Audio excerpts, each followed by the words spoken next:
മലപ്പുറം ജില്ലയിലെ തദ്ദേശ സ്വയംഭരണ സ്ഥാപനങ്ങൾക്ക് സമാനമാണ് മുസ്ലിം ലീഗിന് സ്വാധീനമുള്ള തൃശൂർ ജില്ലയിലെ ചാവക്കാട് കടപ്പുറം ഗ്രാമപഞ്ചായത്ത്.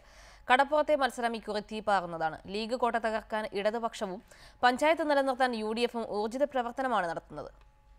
അരനൂറ്റാണ്ടായി തുടരുന്ന മുസ്ലിം ലീഗ് അപ്രമാദിത്വത്തിന്റെ കഥയാണ് കടപ്പുറം പഞ്ചായത്തിനുള്ളത്. കടപ്പുറം എന്നാൽ ലീഗാണ്, ഒരു പച്ചക്കോട്ട. പകരം വെക്കാനില്ലാത്ത വിജയ തുടർച്ചയാണ് മുസ്ലിം ലീഗിന് കടപ്പുറത്തുള്ളത്. കഴിഞ്ഞ തവണ 16-ൽ 14 നേടി UDF അമരത്തെത്തി. മുമ്പും ഇത്തരം വിജയങ്ങളാണ് UDFന് ഉണ്ടായിട്ടുള്ളത്. 16 സീറ്റുകളും പിടിക്കാൻ കഴിയുമെന്നാണ് ഞങ്ങൾക്ക് പ്രതീക്ഷ. കാരണം ആ രീതിയിലുള്ള സ്ഥാനാർത്ഥികളെയാണ് ഐക്യജനാധിപത്യ മുന്നണി അണിനിരത്തിയേക്കുന്നത്. എന്നാൽ വികസന മുരടിപ്പ് ചോദ്യം ചെയ്താണ് ഇടതുമുന്നണി ഇക്കുറി രംഗത്തുള്ളത്.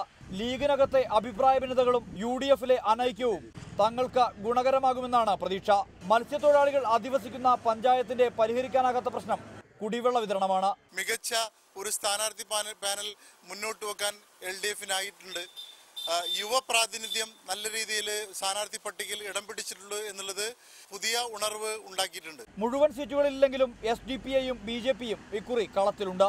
സുർജിത് അയ്യപ്പത്ത്, റിപ്പോർട്ടർ, തൃശൂർ.